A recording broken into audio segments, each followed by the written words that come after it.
सभी श्रोतागण, सभी दर्शकों को प्रणाम। सुबह का समय है।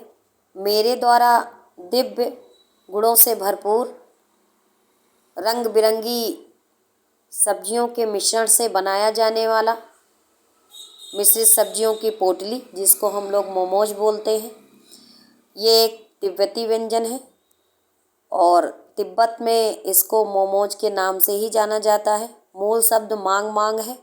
मांग मांग का ही संक्षिप्तीकरण करके मोमोज बनाया गया है। और मोमोज का निर्माण करने के लिए मैंने विभिन्न प्रकार की जो सब्जियां हैं उनको बारीक बारीक काट लिया है। ये सोयाबीन का चूरा है, जिसको जल में भिगो करके मैंने सॉफ्ट कर लिया है, मुलायम कर लिया है। और अब हम इसको आगे की जो प्रक्रिया को अपना करके दिव्य और अलौकिक गुणों से भरपूर स्वास्थ्यवर्धक मोमोज बनाएंगे। चूँकि इसमें बाहरी बाज़ार से लाए गए किसी भी प्रकार के रेडीमेड मसालों का या चटनियों का प्रयोग नहीं किया गया है, इसलिए ये बहुत ही स्वास्थ्यवर्धक हैं और गुणों से भरपूर हैं। मेरे द्वारा ही हरी धनिया और मिर्च की चटनी बनाई गई है और ये विभिन्न प्रकार की सब्जियां आपके समक्ष उपस्थित हैं, जो बारीक बारीक काट ली गई हैं। आगे की प्रक्रिया में हम लोग अग्नि प्रज्वलित कर उस पर लोहे का बर्तन कढ़ाई रख देते हैं, कढ़ाई गर्म होने के लिए। और ये आपके समक्ष शुद्ध सरसों का घर पे ही पिरवाया गया तेल है। हम लोग सरसों को साफ करके खुद ही इसको मशीन पे जा कर के निकलवाए हैं। और अब हम इसमें जो सोयाबीन का खंडित चूर्ण है उसको डाल करके इसको भून लेंगे।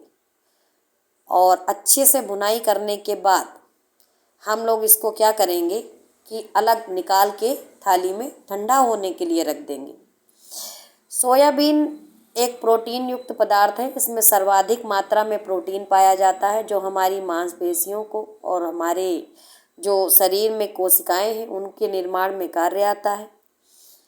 और अब हम कढ़ाई में तेल डालेंगे दोबारा और उसमें प्याज डालेंगे। प्याज की अच्छे से भुनाई करनी है। बहुत ज़्यादा प्याज को लाल नहीं करना है, बस पारदर्शी हो जाए इतना ही भूनना है।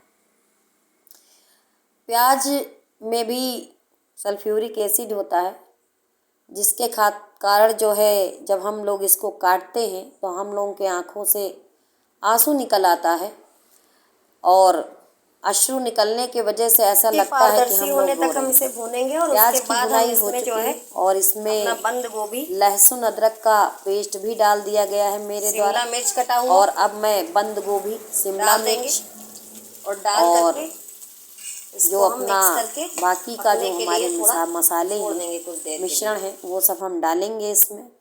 स्वादानुसार नमक डाल देंगे। और चूँकि जो हमारी सामग्री है वो थोड़ी ज़्यादा है, क्योंकि हमारा जो परिवार है उसमें ज़्यादा सदस्य हैं। इसमें एक चीज़ जो सोया सॉस है वो केवल बाज़ार से निर्मित है। बाकी समस्त सामग्री घर पर ही बनाई गई हैं। और ये हमारा सफ़ेद सिरका है, जिसको वाइट विनेगर बोलते हैं, वो मैंने डाल दिया है। और इसमें अब हम विभिन्न प्रकार के जो हमारे घर के कुटे पिसे हुए अपने हाथ से बनाए हुए स्वादिष्ट मसालों का प्रयोग करेंगे। ये काली मिर्च कुटी हुई मैंने डाली है इसमें। और अब इसमें हम डालेंगे सूखा धनिया पाउडर चूर्ण। और तत्पश्चात हम लोग इसको अच्छे से मिला लेंगे। मिलाने के पश्चात आप देख रहे हैं कि क्या सुंदर कलर आया है, देखने से ही मुंह में पानी आ रहा है। और अब हम इसमें डालेंगे जो सोयाबीन हमने भून करके अलग रखी थी, इसका चूर्ण इसमें मिला देंगे अच्छे से मिला करके। और थोड़ी देर भूनने के बाद जब इसमें से अच्छी खुशबू आने लगे तो इसको हम एक अलग स्टील के पात्र में निकाल लेते हैं। अब हम बनाएंगे गुड़ और इमली की चटनी। हमारी भाभी जी के कर कमलों द्वारा गुड़ और इमली की चटनी बनाई जा रही है। देखिए, देखने से ही कितनी स्वादिष्ट लग रही है। उसके बाद हम लोगों ने आटा गूंद लिया है। केवल मैदे का हम लोग इसलिए नहीं बनाए हैं क्योंकि मैदा नुकसान करता है, तो हम लोग आधा आटा और आधा मैदा मिक्स करके आटा गूँधे हैं और अब जो सब्जियों की पोटली है उसको हम लोग आकार दे रहे हैं, भर रहे हैं। और ये मेरे द्वारा सब्जियों की पोटली तैयार कर ली गई है। सब्जियों की पोटली को अब भाप में पकाया जाएगा। नीचे एक पात्र में जल रख दिया गया है, जल में उबाल आने लगा है और भाप निकलने लगी है। ऊपर एक पात्र ऐसा रखा गया है जिसमें बहुत सारे छिद्र हैं और उन्हीं छिद्र से भाप ऊपर आती है और उसी में हम लोग मोमोज को रख करके बंद करके भाप दिलाते हैं, क्योंकि भाप में गुप्त ऊष्मा होती है तो मोमोज बहुत ही अच्छे पक के तैयार हो जाते हैं। ये आपके समक्ष प्रस्तुत हैं दिव्य स्वास्थ्यवर्धक और प्रोटीन से भरपूर सुंदर, स्वादिष्ट और आनंददायक मोमोज।